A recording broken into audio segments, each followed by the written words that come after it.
Guys, welcome to our live show on this Monday afternoon. Yeah, part two. Deja vu all over again. Yes. As always, these live shows are about us talking with you guys. We'll be reading some of your comments in a few minutes. But we're also showing off a brand new vehicle. That's right. You may have noticed this is a massive version of the Ford F-150, but it's not a regular F-150. Is it, Andre? No, you might call it, for example, a luxury Raptor. Okay. This has Raptor suspension. Or how about a hybrid Raptor? Or you could call it a hybrid Raptor. Yeah. But what you should call it is a PaxPower Alpha truck.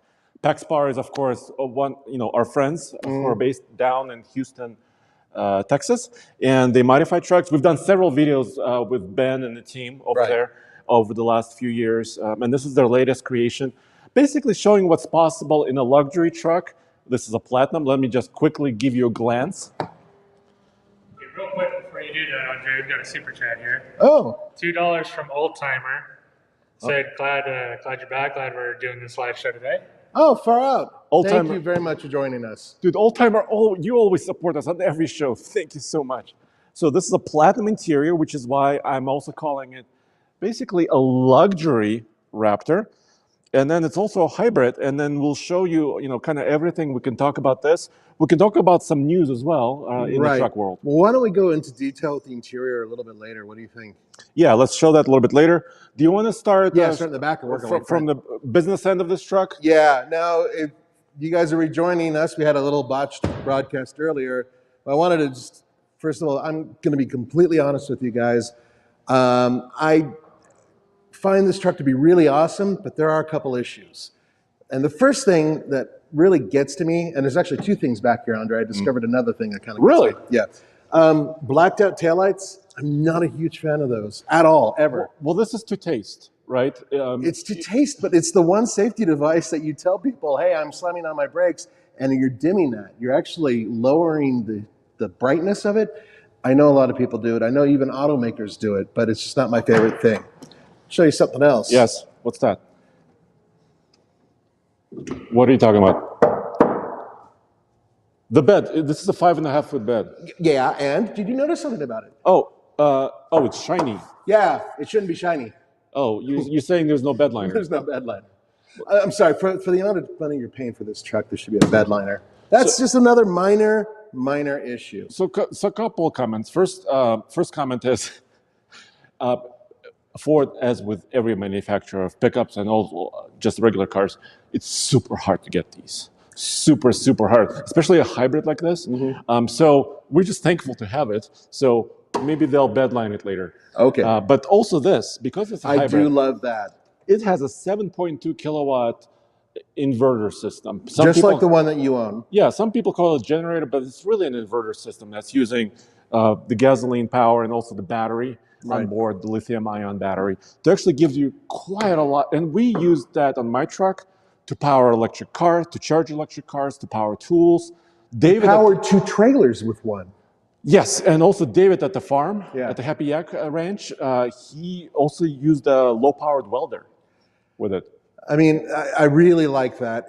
I wish Ford would have something like that available on their Maverick hybrid. Wouldn't that be cool?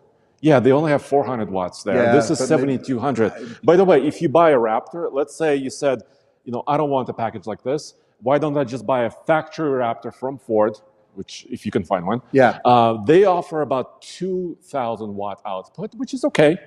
But if you want something more, you would have to go to a company like PaxPower Aftermarket. Right. Now, speaking of the Raptor, there's a lot of stuff in this vehicle, actually underneath this vehicle, that comes from the second generation Raptor. And that has to go with the suspension setup, which you can see clearly right over here. So, Andre, you want to take them through the suspension? Because, I mean, we're talking Fox shocks, but they're not the same as the modern one, which was a live valve, right? Exactly. So this is basically what you're seeing here, the second-gen Raptor, like we said, 3.0 live valve shocks. And they would come on the 2019 and 2020 Raptors.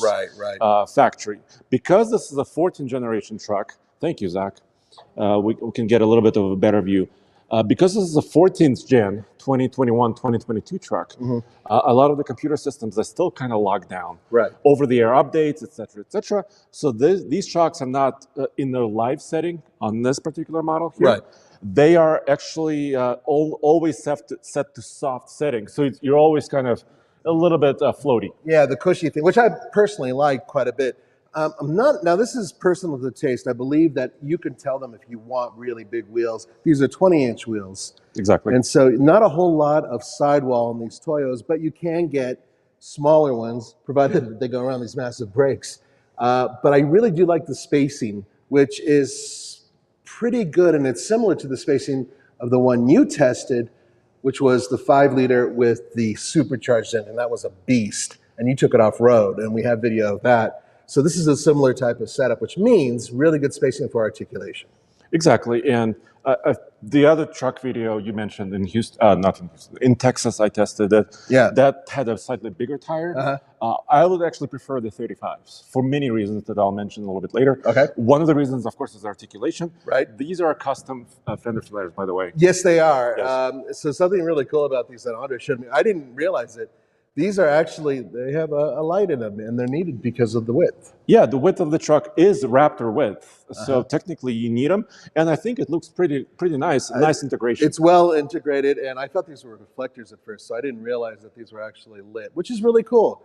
Speaking of lit, you guys want to check out what's up front? Because there's, other than graphics, there's not much else here that's sort of unique to the truck, I believe. Exactly.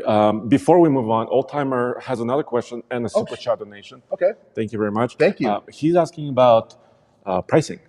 That's really good. Now, doesn't it start, you start out with your regular truck, and you can get a variety of different things with different packages. Exactly. So really, if you call a company like PaxPower in this case, you can start with any model, right? I can send them my Excel truck and say, hey, PaxPower, build this for me, please. You should. Okay, go on. This is a Platinum that starts already at what, 65, 70,000. And we'll show you all the tech in a second. The package itself costs 15,000. 15,000. That includes suspension, wheels, tires, the hood that will show you, fender flares, some other touches as far as the look of it, this rear spoiler on the cab. Let's look at the front fenders. So 15,000 gets you basically everything we see here on top of course, the donor truck. Yeah, so let's say my truck, my XL is 52,000. Yeah. 51,000 plus 15, that would be 66, which is kind of identical price to where 3rd gen Raptor starts. By the way, this color, and they can match whatever color you want. This is antimatter blue. Yeah. And this is a custom hood. It is a custom hood, and it looks really cool. And those are functional for certain types of vehicles, but not so much here, because if you look, this is where the air comes out, and that is a sealed box right there, that is. Yeah, and that's the reason for that is because this hybrid is all stock here. Right. Because it's already really torquey. 430 horsepower. 570 pound-feet of torque. 570 pound-feet. This is an absolutely outstanding powertrain. It's hooked up to a 10-speed automatic transmission, of course, 4-wheel drive. But my thing is that this hood is really big and gnarly looking, right? And it's not really feeding anything. It's kind of like almost putting a fake hood scoop on, the previous generation Toyota Tundra, which I couldn't stand. But this is more than that, because it's actually could be made functional. The other one is not. Fair enough. Yes. And I really do appreciate the fact that they do have that there. That's cool. So by the way, the front fenders also have the marker lights, right? This truck is wider. It has a stock bumper, though. So the other one that you drove had a different, beefed up bumper. Yeah, different bumpers. I believe those were ADD, off-road bumpers. But this actually comes in later because if you want to have luxury features like driver assistance, Blue Cruise hands-free, driver assistant, which this has, and it functions properly, you need to have a lot of the sensors, a lot of the cameras. These are the parking sensors here. You need to have that intact. Is there any extra armor underneath or anything like that? Well, kind of stock FX4 stuff. So let's look underneath. Especially, we can see the shocks here. And notice this. Basically, Raptor A-arms, really beefy. Once again, Fox shocks. And here you can see the beginning of the skid plate. It goes down to the transmission transfer case and also the fuel tank. I do appreciate the fact that Ford has already provided that. So what we have here then is a mix of two pretty good packages. One package, which is the luxury mixed in with this powertrain, and then the other package is what PaxPower managed to put onto it. Yeah. I really like the suspension. The suspension alone should be worth the price of entry. Because if you think of how expensive it is to have those shocks, those springs, sorry, where's some noise back behind me? Yeah. And tires and wheels and all that stuff. Yeah, that's definitely within that wheelhouse. And so if you were to take it, let's say there was some issue, let's say you hit something off-road, you can take it to the dealership. They know these shocks, they know the suspension, right? Right. It's not like you put on something that's not available at the Ford dealership, Some right? quasi-bizarre coil customized king shocks or something else, right? So they're using the setup that you can maintain anywhere. I'm willing to bet that some people might have an issue with the fact that this is rear leaf springs as opposed to real rear coils, which are on the new Raptor. But I mean, you drove it. You drove one of these off-road. How did it feel with articulation and ride? Really good. And this, if you've driven like a 2019, 2020 Ford Raptor, this will be very similar to you. Once again, wow, that was loud. That is super loud. Once again, you cannot control the suspension because this is a next-gen truck. But it's not like a first-gen Raptor. Remember that? Oh yeah, very floaty. Which is very kind of floaty. It's more taut. It's more like the second-gen Raptor. Okay. Because it makes sense. Because that's what the suspension it has. Precisely. Do we have any questions or anything in Super Chat? A lot of people said I mispronounced antimatter blue. They thought I said Auntie Mary. Well, it is Auntie Mary. What? Guys, what's up with you? It's Anti-Mary Blue. No, antimatter. Yeah, Andre's fine with that. I'm sorry. Don't apologize. You're swallowing fine. a couple of words. A lot of you have asked me on our website, how does this modification affect fuel efficiency? How does it affect the driving of the hybrid system? And I cannot verify the fuel efficiency. The stock hybrid four-wheel drive truck is rated at 23 mpg combined. And this one, somebody said, oh, you're going to lose electric drive, right? Because the tires are so much heavier and bigger. That's not the case. So I drove it today. Yeah. I put about 100 miles over yesterday and today with this truck. I can still maintain electric drive while cruising at highway speeds. The same as your truck. Maybe a little bit shorter times for those electric bursts, but that function is still there. And there's actually a kind of an EV coach that kind of shows you when you're using electricity or when you're using gas. I can pretty much guarantee you guys that Ford took into account the fact that 90% of pickup trucks that are purchased in the United States have some sort of modification. 90%. I mean, it could be anything as small as a stereo all the way up to tires and wheels. So they knew that some people would screw around with their tire and wheel package. As such, it still functions as it should. Granted, you lose a little bit because there's, heavier, more rolling resistance. All that stuff is tying into it. So that's the good news. And Andre has proven you wrong. Now, I wanted to point out the interior. Man, Ford has made leaps and bounds with their interior design, haven't they? I used to think that they were last place with their previous generation F-150. And now they're crawling up there. I would say they're second place, just under Ram in terms of overall design, screen integration, ergonomics, the overall thing, these seats. It's really impressive. I mean, wouldn't you agree, Andre? I would agree, especially in this Platinum. This is not their highest. The limited truck, limited trim, that's their highest. Yeah. But if you look at this, by the way, these are massaging front seats. Oh, can we fire it up? Yeah. Actually, maybe you should get in and start, well, not start the engine, but start the accessory. Oh, these guys can breathe the fumes. They'll be fine. No, our doors are closed. They can handle it. And someone has the lumbar on maximum. This is going to shoot my spleen out of No, I think that's the massage. Well, the lumbar is pushing so far up. Sorry about that. I'll hit the power button, but I'm not going to turn it on. Yeah, but I promise we have that sound. It should pause. Okay. There you have it. So 12-inch screen, heated and ventilated seats, of course. And I have to mention this, Blue Cruise. I already said it, didn't I? Yeah, you mentioned that because the bumper is the way it is, it allows this vehicle to keep the blues cruise. Did you say Blues Clues? I did. Oh my God. You could tell I've had children, right?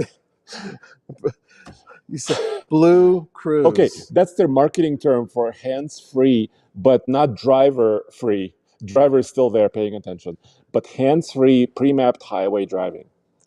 All right. Now I'm just trying to find. Oops, sorry. My fault. My bad. All right. I have to learn this infotainment screen. I do like how sharp it is, though. It's a very pretty screen. And I'm so happy that they put it in this way. I'm still not a fan of the way Ram sets theirs up. The You know what vertical I mean? one? Yeah, I think I like this a little bit better in that respect. Let's see here. So towing probably isn't affected that much, right? Did they mention anything like that? Oh yeah, there was a question here in the chat room. Thank you guys. How much does this truck weigh? Obviously the bigger wheels and tires add some weight. And then the shocks, they're slightly larger. They add a little bit of weight. This truck has a payload rating of around 1,450 pounds factory. So you're adding a little bit of weight. So I haven't weighed this truck, so I can't verify, but you're losing maybe 50 to 100 pounds of payload capacity. But still, it's up there, a little bit above where the Raptor would be. Yeah, that is interesting. I wonder if that has to do with the suspension setup or the fact that this. Well, the it's a Raptor heavy has truck. coils set up for, really Off-roading. off-roading. Right, And this is so- kind of a combination. Exactly. So with the previous generation style, leaf spring as opposed to a Yeah. coil spring, perhaps that makes the difference. So this has also, you can push that button in front of the P and fold the, this is for your work table. It's really, really cool, and of course, nothing will ever go wrong. Nothing ever. Nothing No. other. Yeah, this part. Okay, that's interesting. This is cool, but it's kind of like the Jaguar one that went up and down. Yeah, the little You knob. tickled it and it would rise. And I just wonder, what if this servo kicks out, right? What if it stops working? Is there a manual way to release this and bring it back up? I haven't found one, but of course there is a manual way to put it in neutral. Right. Let's say you needed to push the truck. Sure, there's a way to do that. Yeah. Okay. Well, anyway, it's just a minor concern, but it's just something that I think about from time to time because people beat the crap out of trucks. At least I do, and I would worry about losing something like that. Where's the massage feature? I cannot find it. So here, it is a little tricky. So it's under feature. No, it's under here, under seats. Well, that Try makes that. sense. And then driver, hit the massage. Sorry, am I blinding you? Nope, I am fine. Oh, there we go. Is it starting? Oh, hell yeah. Relax. Full recovery. Okay. Well, it's a Monday, so you have to recover from the Mondays, right? Yeah, it's definitely been a rough weekend. That is mighty comfortable. All right. Who needs marriage, right? This is great. I hope my wife is not watching. Are there any questions? Zach, is there something I'm forgetting to call out? There was one comment said it doesn't have the max recline seat. Yeah, so I did notice it. So that's an option. And when you do max recline, this bottom cushion comes up a little bit, and this reclines a little bit further. Do you think it's because this is massaging? No, I think it's think an that one actual does- option. That's It's strange. it's an addition. Okay. Yeah. So maybe that's a higher end truck that gets up. Besides, this doesn't have everything. I mean, it doesn't have the big panoramic roof in it. So there's Yes. more that you can get. And Andrew, I have one more question. Yep. oh, there we go. This one's a PaxPower specific question. Does PaxPower recalibrate the speedometer to account for the new tires and wheel size? I'm glad you have asked us, Zach, and my friend. And that's from Lance. Lance. I'm sorry, that was not Zach, that was actually Lance. Yes, they do. They're using, what is it? I believe they're using a Hypertech tool. Don't quote me on this exactly. I had the same question because I was questioning it while using Blue Cruise here coming from Denver towards Boulder on our Highway 36. The Blue Cruise was working great, and I questioned myself. I was like, how fast am I really going? I got my GPS app out, and it was spot on. And then I asked PaxPower about it, and they said yes. So yes, they are. I'm just trying out the different different levels, trying to do a maximum on everything. Should we leave you alone for a few minutes? No, I should probably get out of here before I collapse and fall asleep, which could be one of the issues, by the way, with having massaging seats. It's not like it's the first time we've had it. Some vehicles are a lot more aggressive with their seats. These are sort of in between, which is there's nothing wrong with that. I like them. Any other questions? Charles is asking about the sound system quality. That's one thing we can't actually test because of copyright issues. Yeah, if Yeah, we not easily. So the thing we have a problem with, one of the reasons why we don't do sound systems very much with our reviews in general is because by playing music, the minute we do that, there could be some copyright issues on YouTube and other formats. So we try to steer clear of that. But we can tell you that this has a Bang & Olufsen Bino. stereo system. And the last F-150 that I was in that had the B&O sounded terrific. I mean, that's just taking it from my perspective. And I mostly listen to heavy metal and punk rock. Andre listens to a lot of club dance music and Yes. Yeah. So And pop. And pop. Yeah. Yeah. Popular. Yeah. And Roman listens to Ariana Grande. Ariana Grande. Yes, that's the one. So if you take those three different things, and we all agree that it has a good sounding system, three different tastes in music, then I think you're in good shape with the stereo system. I haven't heard Roman listening to that, but I think that's possible. Doesn't he also listen to that lady who does the I'm the Barbie Girl and da-da-da-da? I'm not going to go there. Okay. But what I will say is the other issue with testing sound systems, we would have to invest a lot more into like recording equipment, and you probably would have to use really high quality either headphones or some other speakers, right? Because that's really hard to transmit right. Across the YouTubes. Oh. Yeah, I have one more question. From JB Wilk1 asks, which grade of fuel have you been running in your Power Boost, Andre? Great question. And actually, many of you have asked me to do a long-term update. I will be doing that on my truck. And 91. So here in Colorado, we have high elevations. And maybe we can finish this out front by the truck, right? Absolutely. We have higher elevations, but for best performance, I've been using premium fuel, which is for us is 91 octane.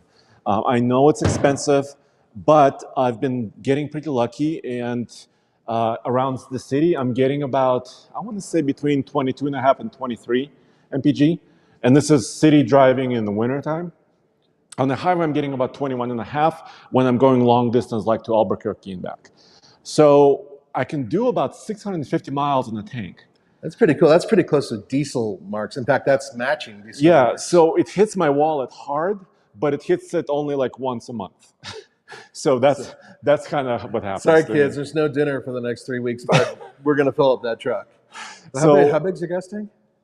30.6 gallons, because this hybrid also has the battery. So that's why you have it's the bigger tank kind of shrunk down. Right. Because there's also the battery down there. So I am running premium, and I think the truck is liking it. And that's what I'm just doing it for my own truck. It can run on 87 as well. Okay, so if things get really out of hand with gas prices, you could always... Which is happening right now. Yeah, well, yeah, that's what happens during a war, you know? Yeah. But the good news is that so far your truck, I believe, has been trouble-free. Am I correct? Yeah, pretty much. So I've had, and now I don't want to give everything away. I want to do my long-term update. Right. But I've had a couple of misfires and little engine light comes on. But as far as I've been able to ascertain, it was bad fuel. How many miles have you put on it? Yeah, how many miles have you put on it? I have almost 11,000. Okay. So a fair amount of miles, actually. Well, you're nearly up to the average, which is considered 12 per year. Alrighty, guys. So I think that's going to do it for today. Yeah, and before we do close out, we have many videos coming up on TFL, across our TFL network, tfl-studios.com. Check it out, because you have a Ram Rebel GT video coming. Yes. We have many others, including Porsche videos on car, and on and on and on. So please stay tuned to everything we're doing. All right, guys, thanks for tuning in. We'll see you next time.